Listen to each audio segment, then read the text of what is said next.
Faculty of Arts and Science for Women at KK Nagar, Chennai. BCom, BSc, BA, BBA, BCA and Viscom. Apply now.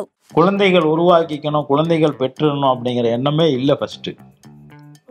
ஆமா ஆமா ஏன்னா இதெல்லாம் உன்ன மாதிரி ஒரு பொண்ணும் என்ன மாதிரி ஒரு பையனும் வேண்டாம், நீயும் நானே போதும் அப்படின்னு தான் நான் சொன்னேன். அந்த அம்மா ஒத்துக்கவே இல்லை. எங்களுக்கு உங்களுடைய அப்பா ஒரு பிலிம் டைரக்டராக தெரியுமா, அமேசிங்கான ஒரு ஹஸ்பண்டாக தெரியுமா, அப்பாவாக நீங்க தான் சொல்லணும். எப்படிப்பட்ட அப்பா? ஆமா, நீங்க எப்படி வேணாலும் படம் பாக்குறது, வெளியே போறது எல்லாமே எங்களோட டைம் ஸ்பெண்ட் பண்ணுவாரு. அண்ட் ஜாலியான அப்பா தான். ஸ்ட்ரிக்ட் எல்லாம் கிடையாதா வீட்டுல? யாரும் ஸ்ட்ரிக்ட் தான், ஆனா ஸ்ட்ரிக்ட் இல்ல. என்ன இப்ப நான் நிச்சயமா நான் யோகி பாபுவோட அழகா தான் இருக்கிறேன், அதுல சந்தேகம் எனக்கு இல்லை. யோகி பாபுக்கும் இருக்காது. ஆனா யோகி பாபு தான் அதிகமா எல்லாரும் ரசிக்கிறாங்க, பாக்குறாங்க. உருவம் அங்க முக்கியம் இல்லை. சார் நீங்க லவ் மேரேஜ், இவங்க லவ் மேரேஜ் பண்ணா உங்களுக்கு ஓகே சார்? மேரேஜ் பண்ணா ஓகே தான், லவ் மேரேஜ் பண்ணா அதுல நிறைய ப்ராப்ளம் இருக்குது. நான் அவ்வளவு சாதாரணமா ஒத்துக்க மாட்டேன். குறுமுகில்களை சிறுமுகைகளில் யார் தூவினார், மழை கொண்டு கவிதை தீட்டினார். எனக்கு இன்செக்யூரிட்டிஸ் இருக்கு, பட் நான் அதை சொல்லும் போது அப்பா எப்பவுமே கான்ஃபிடென்ஸ் இன்னும் கெயின் பண்ணு, உன்னோட அப்பியரன்ஸ் மேல ஃபோக்கஸ் பண்ணாம உன் டேலண்ட் எக்ஸிபிட் பண்ணு. போகுதே சர்க்கரை பாறை ஒன்றினை இருதயம் சுமந்து போகுதே, இனிக்கிற காதல் ஒன்றினை என் சின்ன நெஞ்சின் மீது இன்பமார் ஏற்றி வைத்ததார். வணக்கம், வெரி வெரி வார்ம் வெல்கம். அவள் விகடனின் மகள் அதிகாரத்துல இந்த எபிசோட்ல நம்ம யார்கிட்ட பேச போறோம் அப்படின்னா, ஒரு ஃபென்டாஸ்டிக்கான ஒரு பிலிம் டைரக்டர் அப்படின்னு சொல்லலாம். இவருடைய படங்கள் எல்லாம் பார்க்கும்போது ஃபேமிலி சப்ஜெக்டாக இருக்கும். ரொம்ப முக்கியமா படத்திலேயே ஃபேமிலி அவ்வளோ அழகாக செதுக்கியிருப்பாரு. அப்போ நிஜத்துல யோசிச்சு பார்த்துக்கோங்க. இன்னைக்கு அவரும் அவருடைய மகள்கிட்டையும் பேச போறோம். யாரு அப்படிங்கிற கேள்வி உங்களுக்கு வந்திருக்கும். ஒரு பாயிண்ட் ஆஃப் டைம்ல ட்ரெண்டிங்கான ஒரு கப்பலாக இருந்தாங்க ராஜகுமரன் அவர்கள், தேவயானி மேமுடைய ஹஸ்பண்ட். அதை தாண்டி ஒரு அமேசிங்கான பிலிம் டைரக்டர். அதே மாதிரி அவங்களுடைய மகள் இனி அவர்கள் இணைஞ்சிருக்காங்க. வணக்கம். வணக்கம். எப்படி இருக்கீங்க? நல்லா இருக்கோம், ஆல் குட். நீங்க எப்படி இருக்கீங்க சார்? நல்லா இருக்கோம்மா, எல்லாரும் நல்லா இருக்கோம். சூப்பர். நான் இன்ட்ரோடக்ஷன்ல சொன்ன மாதிரி தான் சார், உங்களுடைய படங்கள்னு எடுத்துக்கிட்டாலே அப்படியே ஃபேமிலி சப்ஜெக்டாக இருக்கும், உருக்கி எடுத்துருவீங்க ஆடியன்ஸை. நிஜத்துல உங்க ஃபேமிலியை ஒரு கான்வர்சேஷன் மூலியமா பாக்குறதுலயும் சந்திக்கிறதுலயும் ரொம்ப ரொம்ப சந்தோஷமாக இருக்கு. முழுக்க முழுக்க உங்களுடைய மகள் பத்தி பேச போறோம். ஸோ மகள், உங்களுடைய மகள் அப்படின்னு சொன்னோன்னே எப்படி சார் டிஃபைன் பண்ணுவீங்க? அதுல இருந்து ஆரம்பிக்கலாம் அந்த கான்வர்சேஷனை. இனியா பிரியங்கா இல்லையா, ரெண்டு பேர், ஒருத்தங்க மட்டும் மிஸ்ஸிங். சோ ரெண்டு பேரையுமே ஒரே வார்த்தையில டிஃபைன் பண்ணும் அப்படின்னா அது என்னவாக இருக்கும்? ஒரே வார்த்தையில. ஒரே வார்த்தை, இனியா பிரியங்கா. ரெண்டு பேருக்கும் இனியா பிரியங்கா அப்படின்னு பெயர்கள் வச்சிருக்கீங்க. யூஸ்வலா இந்த பேரண்ட்ஸ் பேருக்கு ஒரு காரணம் கண்டிப்பாக வச்சிருப்பாங்க. சோ நீங்க சொல்லுங்க, பெயர் காரணம் என்ன? கிருத்திகை நட்சத்திரம் 2ஆம் பாதம். ஓகே. அப்ப அந்த நட்சத்திரப்படி ஈ எழுத்துல ஸ்டார்ட் பண்ணணும் பேரு. ஓகே. ராஜகுமாரனோட ஈ, அப்புறம் தேவயானியோட கடைசி எழுத்து நீ வச்சுக்கிட்டு எங்க குலதெய்வத்தோட பேர் ஐயனாரப்பன் வரும், அதுல இருந்து ஒரு எழுத்து யா எடுத்து இனியா அப்படின்னு வச்சிருக்கோம். குலதெய்வம் பேரு, அம்மா பேரு, அப்பா பேரு, இதுதான் இனியாவோட. பிரியங்காவுக்கு உத்தர நட்சத்திரம் பி எழுத்துல ஆரம்பிக்கணும். பி எழுத்துல எழுத போனா பேரே இல்லை. பிரியா ரொம்ப காமன். வீட்டுல தெருவுல 2-3 பிரியா இருக்கும். சரி, கொஞ்சம் கம்பீரமா இருக்கட்டுமேனு நம்ம பிரியங்கா அப்படின்னு வச்சுட்டோம். பிரியங்காங்கிறது கொஞ்சம் ரேர் நேம் தான், ரொம்ப தூரமா இருக்குது, டெல்லியில இருக்குது. இங்க ஒன்றும் அவ்வளவு பெருசா பக்கத்துல இல்லைன்னு சொல்லி பிரியங்கா ராஜகுமாரன், இனியா ராஜகுமாரன். பியூட்டிஃபுல். எங்களுக்கு உங்களுடைய அப்பா ஒரு பிலிம் டைரக்டராக தெரியுமா, அமேசிங்கான ஒரு ஹஸ்பண்டாக தெரியுமா, அப்பாவாக நீங்க தான் சொல்லணும். எப்படிப்பட்ட அப்பா? ஆமா, நீங்க எப்படி வேணாலும் ஃபுல் ரைட்ஸ் உங்களுக்கு கொடுத்திருக்காங்க. வெளியே டைரக்டரா இருந்தாலோ அம்மாக்கு ஹஸ்பண்டா இருந்தாலோ எங்களுக்கு அப்பா ரொம்ப நல்ல அப்பா. எங்க கூட நிறைய டைம் ஸ்பெண்ட் பண்றது சரி. எங்களுக்கு லைக் வீட்டுல இப்ப அம்மா பிஸியா இருந்தா சமைக்கிறது கூட அப்பா செய்வாரு. எங்களோட படம் பாக்குறது, வெளியே போறது எல்லாமே எங்களோட டைம் ஸ்பெண்ட் பண்ணுவாரு. அண்ட் ஜாலியான அப்பா தான். ஓகே. ஸ்ட்ரிக்ட் எல்லாம் கிடையாதா வீட்ல யாரும்? ஸ்ட்ரிக்ட் தான், ஆனா ஸ்ட்ரிக்ட் இல்ல. என்ன இப்ப நான் எப்படி எதுல ஸ்ட்ரிக்டா இருக்கணுமோ அதுல ஸ்ட்ரிக்டா இருப்பாங்க. படிப்பு விஷயத்துல ஸ்ட்ரிக்டா இருப்பாங்க. இல்ல அம்மா அளவுக்கு அப்பா அவ்வளவு ஸ்ட்ரிக்ட் இல்ல படிப்புல, பட் படிக்கிற விஷயத்துல ஸ்ட்ரிக்ட், மிச்ச விஷயத்துல என்ஜாய் பண்ணலாம், ஃபன் பண்ணலாம். ஓகே. நீங்க பேசும்போது சொன்னீங்க வீட்ல வந்து சினிமா பாக்குறது இந்த மாதிரி நிறைய விஷயங்கள் சேர்ந்து பண்ணுவோம் அப்படின்னு சொல்லிட்டு. அப்பாவோட திரைப்படங்கள் பார்த்தது உண்டா நீங்க? எது உங்களுக்கு ரொம்ப பிடிச்ச கிரியேஷன் அவரோட? எனக்கு நீ வருவாய் எனக்கு ரொம்ப பிடிக்கும். அம்மாவோடதுல? அம்மாவோடதுல எனக்கு சூரிய வம்சம், காதல் கோட்டை 2 படம் ரொம்ப பிடிக்கும்.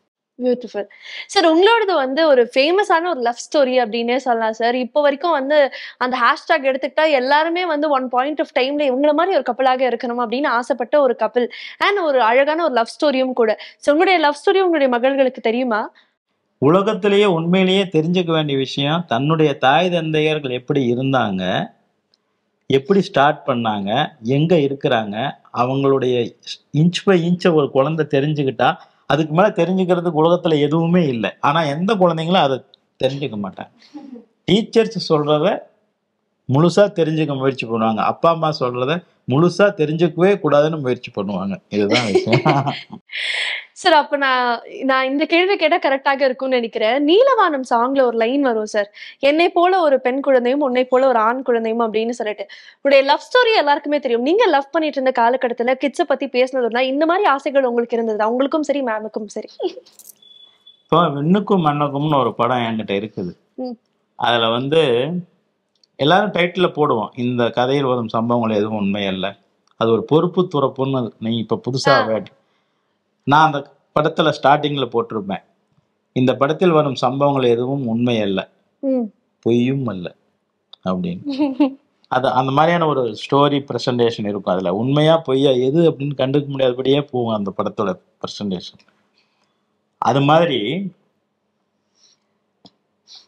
நம்ம இங்க இன்டர்வியூ பண்றோம், பேசுறோம், குழந்தைகள் பத்தி ஒரு அப்பாவா பல குழந்தைகளுக்கு ரோல் மாடலா இருக்கிற மாதிரியான விஷயங்கள் நம்ம பேசணும். எனக்கு வந்து குழந்தைகள் உருவாக்கிக்கணும், குழந்தைகள் பெற்றுடணும் அப்படிங்கிற எண்ணமே இல்லை ஃபர்ஸ்ட். ஆமா ஆமா ஏன் நான் இதெல்லாம் இந்த ஒன்றை சொல்லி இருக்கிறேன், அது ரொம்ப முறைக்கும். நான் இருக்கக்கூடாதுன்னு நினைச்சீங்களா? ஏன் அப்படின்னா எனக்கு இந்த அப்பாவை பிடிக்கவே பிடிக்காது, சரிங்களா? இந்த அம்மாவே எனக்கு பிடிக்கவே பிடிக்காது.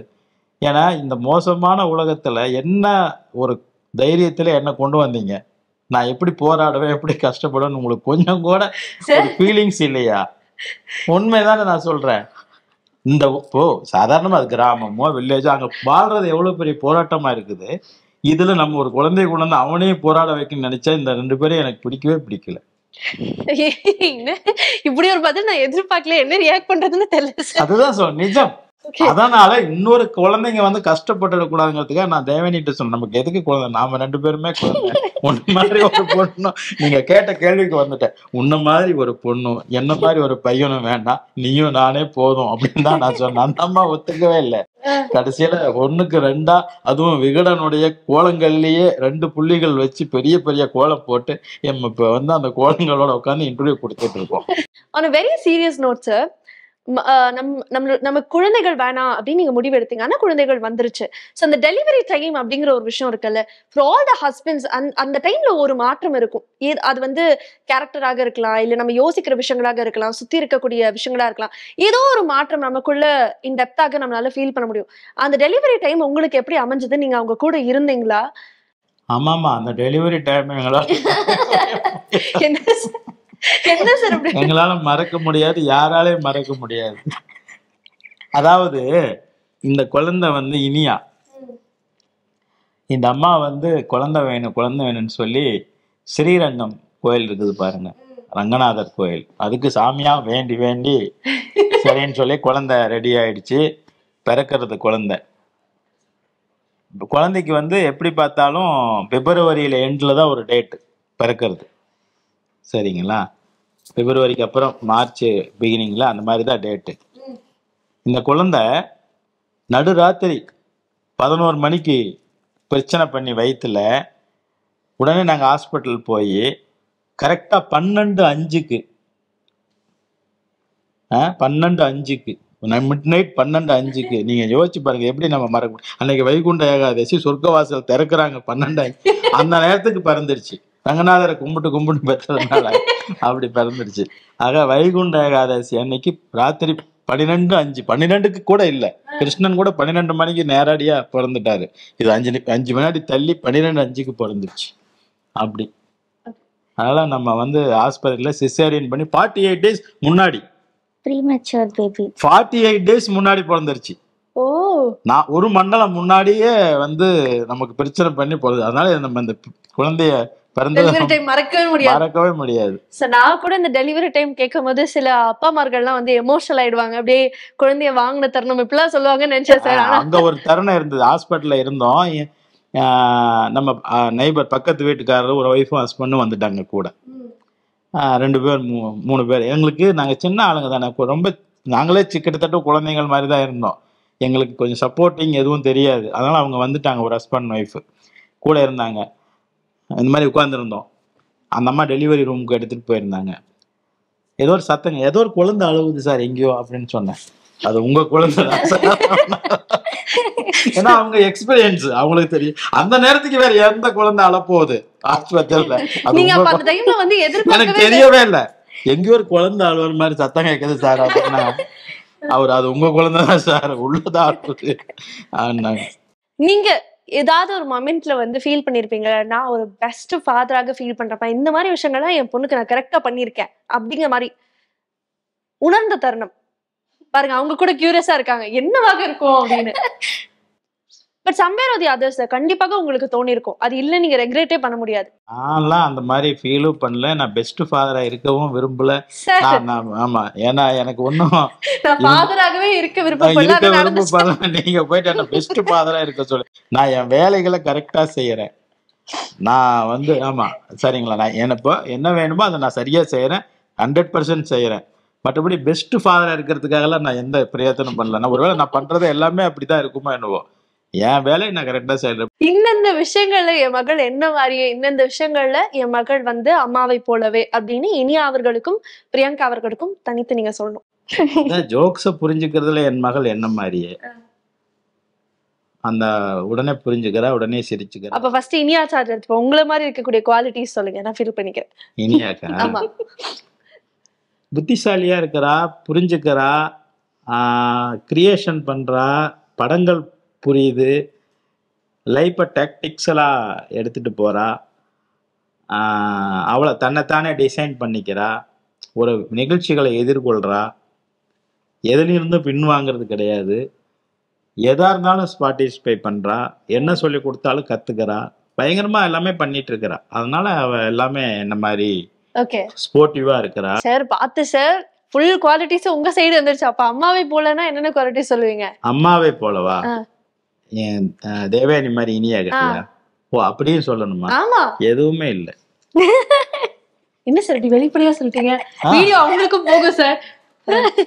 ஒரு விஷயம் கூட தேவயானி மாதிரி நம்ம இவங்க இனியா கிட்ட நான் பார்க்கல. பிரியங்கா சார், பிரியங்கா கிட்ட நிறைய அம்மாவோட விஷயங்கள் இருக்கு. அம்மா மாதிரியே அழகா இருக்கணும், அம்மா மாதிரி எக்ஸசைஸ் பண்ணணும், அம்மா மாதிரி சாப்பிடணும், அம்மா மாதிரி ட்ரெஸ் பண்ணணும், அம்மா மாதிரி பெரிய ஸ்டார் ஆயிடணும், இது எல்லாமே பிரியங்கா கிட்ட இருக்குது.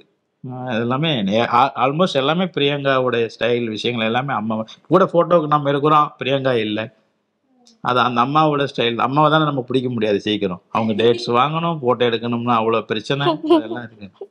அதனால அந்த மாதிரி குவாலிட்டிஸ்லாம் அதெல்லாம் பிரியங்காவோட, அம்மாவோட ஸ்டைல் எல்லாமே பிரியங்கா கிட்ட. ஒட்டுமொத்தமா பிரியங்கானா தேவயானி மேம், இனியானா நீங்கன்னு வச்சுக்கலாமா? ராஜகுமாரன். சார் யூஸ்வலா இந்த டீனேஜ் காலகட்டம் அப்படிங்கிறது ரொம்ப குரூஷியலான ஒரு காலகட்டம் அப்படின்னு சொல்லலாம். இப்ப நீங்க நாட் சோ யூஷுவல் டேடுங்கிற மாதிரி நான் கன்சிடர் பண்ணிக்கிறேன். பயங்கர ஊபர் கூலாக இருக்கீங்க. மகளை போல ஜென்சி கிட்ட போல நீங்க அட்ராஷியஸாக பல விஷயங்களை சொல்லிட்டு இருக்கீங்க. நீங்க அந்த டீனேஜ் பருவத்தை எப்படி ஹேண்டில் பண்றீங்க? டீனேஜ் அவங்க அந்த வயசுல இருக்காங்க அப்படிங்கறக்காக உங்களை நீங்க மாத்திக்கிட்ட விஷயங்கள் இல்ல அவங்கள நீங்க இந்த மாதிரி பண்ணுங்க அந்த மாதிரி பண்ணுங்க ஏதாவது கைட் பண்றதோட இல்ல அதை எப்படி சார் ஹேண்டில் பண்றீங்க இன் ஜெனரல்? டீனேஜ் நாங்க டீனேஜ்ல இருக்கறனால நீயே சொல்லிக்கிறியா பதில்? இல்ல நான் நீ சொல்லிடு. சொல்லுங்க பரவாயில்ல. நான் சொல்றதுக்கு அப்புறம் காப்பி அடிச்சிட்டு நீ சொல்லு. டீனேஜ்ங்கிறது நிஜமாவே ஒரு டைப்பான கஷ்டமான ஒரு ஏஜ் தான். என்ன மாதிரி கஷ்டங்கள் இருக்கு சார் உங்களுக்கு அப்பா? அவங்க தன்னை அழகா வச்சுக்கணும்னு ஆசைப்படுறாங்க, ஸ்டைலா இருக்கணும்னு நினைக்கிறாங்க, லிப்ஸ்டிக் எல்லாம் போடணும்னு நினைக்கிறாங்க இல்லைங்களா? அது யூசுவலா எல்லா பெண் குழந்தைகளும் அப்படி அதுக்கு முன்னாடி அவங்க நினைக்க மாட்டாங்க. நாம தான் வந்து தடவி உடனே எல்லாம் ஸ்கூலுக்கு போகும்பொழுதோ 10th பவுடர் அடிச்சு விட்டு இதெல்லாம் நாம எதுக்குன்பாங்க, ஜடை போட போனா எதுக்கு ஜடை அப்படிம்பாங்க. இதெல்லாம் இப்போ அவங்களா ட்ரெஸ் அது இது தேடி தேடி பண்றாங்க. நம்ம வந்து என்னடா இது இவ்வளவு தூரம் போராடுறாங்களா மெனக்கடுறாங்களே. நான் இப்ப கூட நான் கேட்டிருக்கிறேன், இப்ப மத்தியானம் கூட கேட்டேன், என்ன பிரச்சனை உங்களுக்கு, யாரு உனக்காக வெளியில ஏதாவது பாய் ஃப்ரெண்டுங்க வெயிட் பண்ணிட்டு இருக்கிறாங்களா, எதுக்கு இவ்வளவு கஷ்டப்படுற, இவ்வளவு பண்ற, போராடுறீங்க. அது அவங்களுக்கு தானா வருது, இப்படி அழகா இருக்கணும், கண்ணாடியில பார்க்கணும். அது ஒரு ஆமா டீனேஜ்ங்கிறது ஒரு மாதிரியான மைண்ட போட்டு உருட்டுற ஒரு ஏஜா இருக்குது. இது நான் பாக்குறேன். மற்றபடி நாம எதுவும் அதுக்குள்ள போறதில்லை. அவங்க என்ன பண்ண என்ன முதல்ல எல்லாம் செலவே பண்ண மாட்டாங்க. இனியாவும் சரி பிரியங்காவும் சரி ஒரு செலவு பண்ண மாட்டாங்க. இப்ப தினம் 1000 ரூபாய் செலவு பண்ணுவோம், அவங்க தயங்க மாட்டேங்கிறாங்க. எனக்கு பயமா இருக்குது, அவங்களுக்கே பயமா இருக்குது, எப்படி நம்ம இப்படி செலவு பண்றோம். ஆனா பண்றாங்க ஈஸியா. இனியா அவர்களுக்கும் சரி இல்ல பிரியங்கா அவர்களுக்கும் சரி இல்ல அவங்க சினிமாக்குள்ள வந்தா உங்களுக்கு அதுல உடன்பாடு இருக்குமா? அவங்களுக்கு இருக்கு, அவங்க இனியாவுக்கு பிடிச்சிருக்கு. சினிமா பிடிக்காம எப்படி இருப்பாங்க? நம்மளுடைய சினிமாக்கள் தானே நம்மளை இவ்வளவு தூரம் கொண்டு வந்திருக்குது. அதை நோக்கிதான் அவ படிச்சுட்டு கூட இருக்கிறா. இன்னொருத்தி அப்படிதான் படிக்க போறா. அவளுக்கு இப்பவே ஷாருக் கான் கூட எல்லாம் நடிக்கணும்னு ஒரே எண்ணங்கள். ஓகே, நாம வந்து சினிமா வருவாங்க, சினிமாவில் பண்ணுவாங்க, சாதனைகள் செய்வாங்க, அதில் ஒன்றும் இல்லை. அதுக்கு தேவையான எல்லாமே அவங்களுக்கு நம்ம கொடுத்துருக்கோம். கொஞ்சம் நஞ்சம் இல்லை. நீங்கள் பார்த்து இத்தனூன்னு இருக்குதுன்னு நினைக்காதீங்க, இல்லை இப்படிதான் இருக்குது பொண்ணுன்னு நினைக்காதீங்க. அவளுக்கு வந்து பரதநாட்டியம், கீபோர்டு, பாட்டு கிளாஸு, ஏஆர் ரஹ்மான் இன்ஸ்டியூட்டில் பியானோ, இப்படி மியூசிக் சம்மந்தப்பட்டது, கிட்டாரு, எல்லாமே சொல்லி கொடுத்துருக்கு. சர்டிஃபிகேட் வாங்கி வச்சிருக்கா. இதுக்கப்புறம் சிலம்பம், வேல் சண்டை, கத்தி சண்டை, குத்து சண்டை, கூங்ஃபூ, என்ன சரியா ஸ்கூல்ல சொல்ற கல்ச்சரல் ஆக்டிவிட்டீஸ்ல லிஸ்ட் போய்கிட்டே இருக்கு. எல்லாமே படிச்சுட்டு எல்லாத்துக்கும் சர்டிஃபிகேட் வச்சிருக்கா. உங்களுக்கு சுருள் கத்தி சுத்துறதுன்னு ஒண்ணு இருக்கு தெரியுமா? ஏதாவது படத்துல பார்த்திருப்பீங்க, பழைய படம். சுருள் கத்தி, நெருப்பு பந்தம் சுத்துறது தெரியுமா? எல்லாமே ஒரு சர்க்கஸ் நடத்துறதுக்கு தேவையான நமக்கு ஒண்ணுமே இல்லைன்னா கூட ரோட்ல போய் 4 வித்தை காமிச்சு நம்ம காசு சம்பாரிச்சிடுவோம். எல்லா வித்தைகளும் மொத்தமா இறக்கிருக்கீங்க. கைத்து மேல் நடக்கிறது மட்டும் என்ன நம்ம கத்துக்கலாம். நீங்க வந்து பாடுவீங்க அப்படின்னு சொல்லிருக்காங்க. சிங்கிங் அருமையா பாடி இருக்கா. மதன் கார்கி சாரு அவர் பாட்டை இவர் பாடி அனுப்பின பிறகு அவர் ரொம்ப பயங்கரமா ஆசீர்வாதம் பண்ணி வாய்ஸ் நோட் அனுப்புனாரு. சார் அப்ப இங்க ஒரு 2-3 லைன் பாடலாம். கண்டிப்பா பாடுவா அவ. மெதுவா அதுக்கு சொல்லிட்டு ஒரு 10 நிமிஷம் கழிச்சு அப்புறம் என்ன பாடணும்னு முடிவு பண்ணி பாடிடுவா. சார் இது வந்து உண்மையாலுமே ஒரு அப்பாவாக கேட்கிறேன் சார். எல்லா அப்பாக்களுக்கும் வந்து மகள் வந்து இது படிக்கணும், இல்ல இந்த மாதிரி விஷயங்கள் பண்ணணும் அப்படின்னு ஒரு கனவு இருக்கும். உங்களுக்கு அந்த மாதிரி கனவை தாண்டி மகள் என்ன ஆசைப்படுறாங்களோ அப்படியே இருக்கட்டும் அப்படின்னு நீங்க நினைப்பீங்க நான் நினைக்கிறேன். பட் ஆனா அதை தாண்டி மகளுக்காக நீங்க ஏதாவது வச்சிருக்கக்கூடிய கனவு அப்படின்னா அது என்ன? எனக்கு ஒன்றும் கனவுகள் கிடையாது. அவங்க என்னவா ஆகுறாங்களோ அவங்க ஆவாங்க. அவங்களுக்கு இன்ட்ரெஸ்ட் வேணும். ஒவ்வொருத்தரோட இன்ட்ரெஸ்ட் தான் அவங்கள அதை ஆக்குதே தவிர யாருடைய இதுவும் கிடையாது. டாக்டருக்கு படிச்சுட்டு நம்மளுடைய சாய் பல்லவி நடிக்கிறதுக்கு வந்துருச்சு இல்லையா? அவங்க அப்பா அம்மா டாக்டர் ஆகணும்னு நினைச்சிருக்காங்க. ஆக அவங்க விருப்பத்தை தான் அவங்க செய்ய போறாங்க. நமக்கு ஒன்றும் இது இல்லை. நான் என்னுடைய வேலையா நான் வந்து இப்போ இவங்கெல்லாம் சினிமாவில் இருக்கிறாங்க. இவங்களுடைய தேவயானுடைய ஃபேன்ஸ், தேவயானிக்கு தெரிஞ்ச சினிமாக்காரங்க, எனக்கு தெரிஞ்ச சினிமாவோட ஃபேன்ஸு ஆளுங்க, நம்ம குழந்தைங்க என்னவா ஆவாங்க, சினிமாவில் வருவாங்களாங்கிற ஒரு எக்ஸ்பெக்டேஷன் இருக்கும் நிச்சயமாக. நான் அவங்களுக்காக அதில் கொஞ்சம் அவங்கள என்ட்ரி படுத்தி எதையாவது பண்ணுங்கன்னு சொல்லுவேன். அவங்களுக்கு 2-3 படங்களுக்கு சப்போர்ட் பண்ணுவேன் 2 பேருக்குமே. அதுக்கப்புறம் அவங்க அதில் வரலாம், வராமல் போகலாம். அப்பாவோட படங்களும் பார்த்துருக்கீங்க, அம்மாவோட படங்களும் பார்த்துருக்கீங்க. நார்மலாக சினிமா அப்படின்னு சொன்னால் உங்களுக்கு ஒரு மோகமை தாண்டி சேலஞ்ச் என்ன அப்படிங்கிறது உங்களுக்கு தெரியும். இப்போ நீங்கள் சினிமாக்குள்ள வரதுக்கான சான்சஸ் அதிகமாக இருக்கு அப்படின்னு அப்பா சொல்றாங்க. உங்களுடைய ஃபேஸ் அண்ட் ரியாலிட்டி எப்படி இருக்கு? சினிமாக்குள்ள வந்தா இந்த விஷயங்கள் பண்ணணும், இல்லை இப்படி பண்ணணும் அப்படின்னு ஏதாவது ஒரு கனவு இருக்கும்ல? எனக்கு சினிமாவில் இருக்கிற இன்ட்ரெஸ்ட், எனக்கு டிரெக்ஷன் ரொம்ப பிடிக்கும். அப்பா மாதிரி நிறைய படம் பார்ப்பேன். நான் நிறைய அந்த படங்கள் அந்த கேமரா ஒர்க் நோட்டீஸ் பண்ணுவேன், டைலாக்ஸ் நோட்டீஸ் பண்ணுவேன், கதை நோட்டீஸ் பண்ணுவேன். ஆக்டிங்லும் இன்ட்ரெஸ்ட் இருக்கு, பட் அதை விட எனக்கு பிஹைண்ட் த கேமரா ஒர்க் எல்லாம் எனக்கு ரொம்ப பிடிக்கும். ஸ்ட்ரகிள் வந்து தேவயானி ராஜகுமாரன் அவங்களோட டாட்டர் வந்து சினிமாவில் வராங்க அப்படின்னா ஆல் ஐஸ் இருக்கும், ஒரு எக்ஸ்பெக்டேஷன் இருக்கும். அந்த எக்ஸ்பெக்டேஷனை மீட் பண்ணுறது I think is a struggle. But போக போக ஐ திங்க் லேர்னிங் ப்ராசஸில் அது இதாயிரும். அது மட்டும் தான் கொஞ்சம் பயம். But if I am coming into சினிமானா இவளுக்கு வந்து ஹைட்டு நம்ம கம்மி இருக்கிறோம், பெரிய நிறமாக இல்லை, பல்லெல்லாம் கொஞ்சம் சந்தெல்லாம் இருக்குது.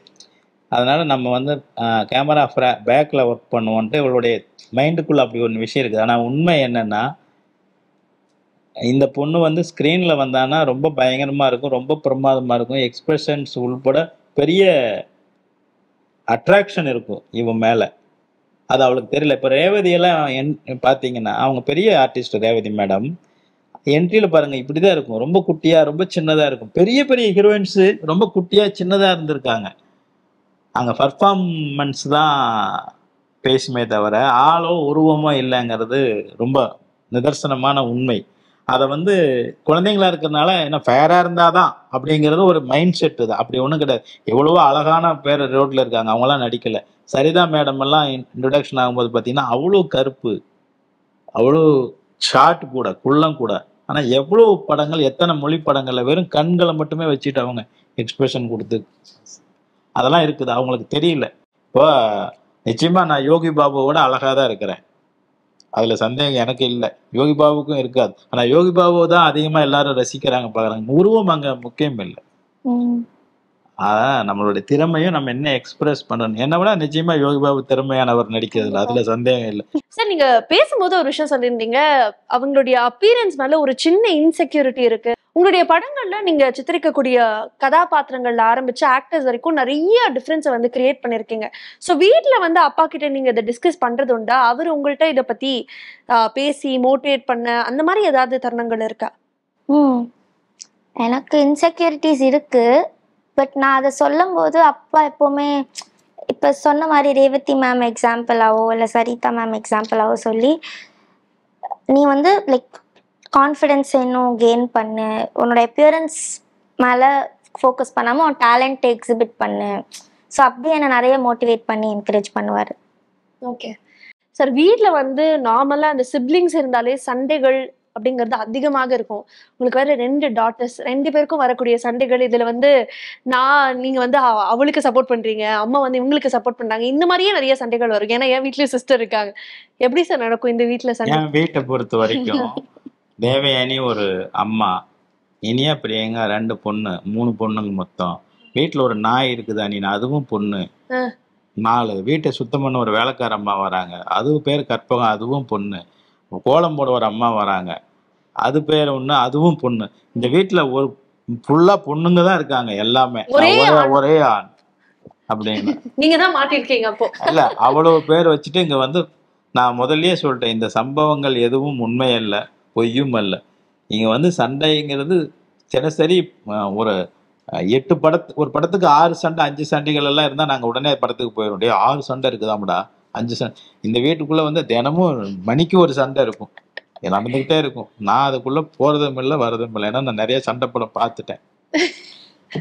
அதனால நீங்க அதை தலையிடவே மாட்டீங்க. சண்டைகள் நடந்துகிட்டே இருக்கும். ஓகே, உங்களுக்கு வந்து நீங்களும் உங்களுடைய சிஸ்டரும் வந்து சண்டை போடும்போது அப்பா வந்து உங்க சிஸ்டருக்கு சப்போர்ட் பண்ணியோ இல்ல அம்மா வந்து அவங்களுக்கு சப்போர்ட் பண்ணியோ, இந்த மாதிரி ஏதாவது டிஃபரன்ஸ் ஆஃப் ஒப்பீனியன்ல இன்னும் கோவம் வந்து பிளாஸ்டா இருக்கீங்களா? பிளாஸ்ட் நானும் பிரியங்காவும் நிறைய சண்டை போடுவோம் சில்லி விஷயங்களுக்கெல்லாம். நாங்க வந்து கொஞ்சம் கத்தி பேசுறது வந்து 2 அம்மா அப்பா கத்தக்கூடாது, எது கத்துற அப்படி சவுண்ட் போட்டு பேசக்கூடாது. ஒரு டைனிங் டேபிள்ல உட்காந்து அந்த பக்கம் இந்த பக்கம் உட்காந்துட்டு ஏங்க நான் வந்து போய் சொல்லுவேன், ஒரு நிமிஷம், அதுதானே இதுதானே, அவளுக்கு கேக்குதான்னு பாரு, கேக்குது தானே, அப்படி இருக்கு அதானே இதானேன்னு பேசணும் அப்படின்னு சொல்லுவேன். சார், நீங்க லவ் மேரேஜ், இவங்க லவ் மேரேஜ் பண்ணா உங்களுக்கு ஓகே சார்? மேரேஜ் பண்ணா ஓகே தான், லவ் மேரேஜ் பண்ணா அதுல நிறைய ப்ராப்ளம் இருக்குது. நான் வந்து அவ்வளவு சாதாரணமா ஒத்துக்க மாட்டேன். அப்பா ஆமா, ஓகே, அது உங்களுடைய நலத்துக்காக அவர் சொல்றாரு நீங்க அவுட் ஆஃப் ஹிஸ் எக்ஸ்பீரியன்ஸ். ஆமா. முதல்ல ஆமா பொண்ணுங்களா போயிட்டாங்க, சரி மேரேஜ் பண்ணி தான் ஆகணும். பசங்களா இருந்தா நோ மேரேஜ்னு கூட சொல்லியிருக்கேன். இப்ப வேற வழி இல்ல அப்படிங்கறனால. ஆமா. ஓகே, சோ ஃபைனலி அவங்க வந்து பாட்டு பாடுறதா நமக்கு வந்து ஒரு ப்ராமிஸ் கொடுத்திருந்தாங்க. இப்ப அந்த ப்ராமிஸ் வந்து நீங்க நிறைவேற்றணும். எங்களுக்காக 2 வரிகள் please. அந்த மதன் கார்கி பாட்டே பாடுங்க, அதுவே ரொம்ப நல்ல வரிகள் இருந்தது. ஸோ மதன் கௌர் கிஷோர் தான் வந்து லிரிக்ஸ் எழுதியிருந்தாரு. ஸோ அது அவர் அப்ரிஷியேட் பண்ணாரு என்ன ரொம்ப. ஸோ அது 2 லைன் பாடுறேன். Yeah, of course. குறுமுகில்களை சிறுமுகைகளில் யார் தூவினார், மழை கொண்டு கவிதை தீட்டினார், இளம் பிறையினை இதழிடையினில் யார் சூட்டினார், சிரித்திடும் சிலையை காட்டினார், எறும்புகள் சுமந்து போகுதே சர்க்கரை பாறை ஒன்றினை, இருதயம் சுமந்து போகுதே இனிக்கிற காதல் ஒன்றினை, என் சின்ன நெஞ்சின் மீது இன்பமார் ஏற்றி வைத்ததார். ஆஹா, தேங்க்யூ. உண்மையாலுமே உங்களுக்கு ரொம்ப ஸ்வீட்டான வோக்கல்ஸ் இருக்கு. I think you should give it a shot. சீக்கிரமாக உங்களுடைய பாடல் வந்து கேட்கறதுக்காக நாங்க காத்துக்கிட்டே இருக்கோம். So finally you know what the question is. உங்களுடைய டிரெக்ஷன் நாங்க ரொம்பவே மிஸ் பண்ணிக்கிட்டு இருக்கோம். அதுக்கான வாய்ப்புகள் இருக்கா? I'm coming straight to the point. பார்க்கலாம். இப்போ நம்ம படங்கள் எடுத்த பொழுது 40 படங்கள் வரும் வருஷத்துல. என்னென்ன படம் யார் யார் எடுக்கிறா, எங்கெங்க ஆரம்பிச்சிருக்காங்க அதெல்லாம் தெரியும். இப்போ வந்து வருஷத்துக்கு 400-500 படங்கள் வருது. வரதே ரொம்ப கம்மி. வந்துச்சா இல்லையான்னு தெரியல. கரெக்டாக சொல்லணும்னா படங்கள் பார்க்குறவங்கள விட எடுக்கிறவங்க அதிகமாயிட்டாங்க. சரிங்களா? அதனால இதில் நம்ம போய் இப்போது அவ்வளோ பெரிய கூட்டத்தில் நம்ம உளுந்து எந்திரிச்சு மேலே வர்றதுங்கிறது ரொம்ப கடினமான விஷயம். இப்போ நான் பண்ணால் தனியாக தெரியும், அது வேறு விஷயம். அப்படி யாரும் பார்க்கறதுக்கு அலைமோதி கொண்டு வருவாங்கன்னெல்லாம் சொல்ல முடியாது. அது ஒரு சில டைரக்டர்களுக்கு, ஒரு சில ஆர்டிஸ்ட்டுங்களுக்கு மட்டும்தான் படமே பார்க்க வருவாங்க. இல்லைன்னா நம்ம இப்போ புதுசாக பண்ணுறவங்களுக்கு அது ஒரு எக்ஸ்பெரிமெண்ட் அவங்க பண்ணுவாங்க.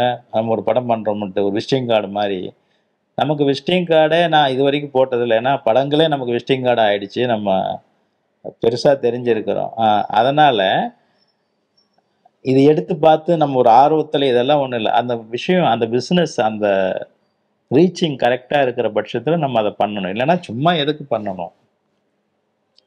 அப்படிதான். அதனால நம்ம அப்படியே பேசாமல் இருக்கிறோம். ஆமாம். ஏன்னா படங்கள் இப்போ என்ன படம் வந்துச்சு, இப்போ ஒரு படம் எங்கள் படம் ரிலீஸ் ஆயிருக்குன்னு எடுத்தவங்க சொன்னால் தான் நமக்கே தெரியுது. அந்த மாதிரி எல்லாம் இருக்குது. அதே எடுத்தவர் தேட்டருக்கு நம்ம படத்துக்கு வாங்க போலான்ட்டு போனார்னா அன்னைக்கு அந்த ஷோவே இல்லை. அடுத்த நாளைக்கு சார் உங்கள் ஷோ இல்லைன்றான், அடுத்த ஷோ சார் இந்த ஷோ இல்லைன்றான். அப்படியெல்லாம் என் முதல்ல கிடையாது. ஒரு படம் நம்ம திரையரங்கில் போச்சுன்னா 4 வீக்ஸ் கண்டிப்பாக தேட்டருக்காரங்க அந்த படத்தை ஓட்டணும். தேட்டர்லேருந்து படத்தை எடுக்கிறதுக்கு டிஸ்ட்ரிபியூட்டர் லெட்டர் கொடுக்கணும். தேட்டர் நீ எடுத்துக்கலாம் அப்படின்னு 4 வீக்ஸ்க்கு முன்னாடி எடுக்கணும் அப்படின்னா டிஸ்ட்ரிபியூட்டர் லெட்டர் கொடுக்கணும்னா ப்ரொடியூசர் கிட்ட லெட்டர் வாங்கணும் டிஸ்ட்ரிபியூட்டர். என் வீட்டில் வந்து வெயிட் பண்ணுவார் டிஸ்ட்ரிபியூட்டர். சார் படம் 3 வாரம் ஆயிடுச்சு, இதுக்கு மேலே கூட்டம் இல்லை, ஒரு புது படம் வருது, நாங்கள் போட்டுக்கிறேன் சார், ப்ளீஸ் சார் லெட்டர் கொடுங்க சார் எடுத்துக்க சொல்லி. நான் சொல்லுவேன் 6 தேட்டரில் ஓடுது இல்லை, 3 தேட்டரில் எடுத்துக்க கொடுப்பேன். 3 தேட்டரில் ஓடும் 4 வீக்ஸ். நம்மகிட்ட ரைட்ஸ் இருந்தது. இப்போ ப்ரொடியூசருக்கே தெரியல நம்ம ஷோ தான் ஓடுதா வேற ஷோ ஓடுதான்ட்டு. அந்த மாதிரி நிலைமை ஆகி போயிருக்கிறது. என்ன இதில் இருக்கு, மீடியா ரொம்ப பெருசாயிடுச்சு. அதில் நம்ம வந்து நியாயமில்லாத தொழிலுக்குள்ள மாட்டிக்கிட்டு இருக்கிறோம். அவ்வளோதான். Okay, so you going with flow அப்படின்னு சொல்லலாம் இல்லையா? ஆமாம். Okay, so but anyways it is a great conversation. இது வரைக்கும் இந்த மகள் அதிகாரம் சீரீஸ்ல வந்து அப்பாக்கிட்ட பேசும்போது பயங்கர சீரியஸாக பல விஷயங்களை பேசி நாங்கள் கேட்டிருக்கோம். பட் ஆனால் you were straight on point. ஆனால் உங்களுடைய way of communicating was completely humorous. ஆனால் நீங்கள் என்ன சொல்லணும்னு நினைச்சீங்களோ அது ரொம்ப அழுத்தமாகவே சொல்லியிருக்கீங்க. நான் நம்புறேன் இந்த எபிசோட் பார்க்குற எல்லாருக்குமே தெரியும். அது உங்களுடைய மகளுடைய சேஃப்டியில் ஆரம்பிச்சு அவங்களுக்கு நீங்கள் கற்றுக் கொடுக்கக்கூடிய ஸ்கில்ஸ்லேருந்து எக்கச்சக்கமான விஷயங்கள் இந்த ஒட்டுமொத்த கான்வர்சேஷன்ல இருந்திருக்கு. Thank you so much for that. உங்களுக்கும் ஒரு பெரிய பெரிய வாழ்த்துக்கள். வெர்சடைலாக வந்துட்டு இருக்கீங்க. So all the best for whatever you wish for. Thank you, sir. All the best. Thank you, அவள் விகடன். விகடன் எங்களுடைய குடும்பத்தினுடைய ஒரு நண்பர், உறுப்பினர் மாதிரி தான். எங்களுடைய நீண்ட நெடுங்காலம் விகடனுடன் நாம் ட்ராவல் பண்ணிகிட்ருக்குறோம். இந்த 2 குழந்தைகளுமே விகடனுடைய கோலங்கள் டைமில் பிறந்தது தான். ஆகவே இவர்களும் விகடனோட குடும்பத்தில் இருக்கிறாங்க. ஆல் த பெஸ்ட் அவள் விகடன் மற்றும் நம்முடைய எல்லா அவள் விகடன் வியூவர்ஸுக்கும், வைதேகி மேடத்துக்கும், அனைவருக்கும் ரொம்ப வாழ்த்துக்களும் வணக்கங்களும். Thank you sir. Thank you. Meenakshi Faculty of Arts and Science for Women at KK Nagar, Chennai. BCom, BSc, BA, BBA, BCA and Viscom. Apply now.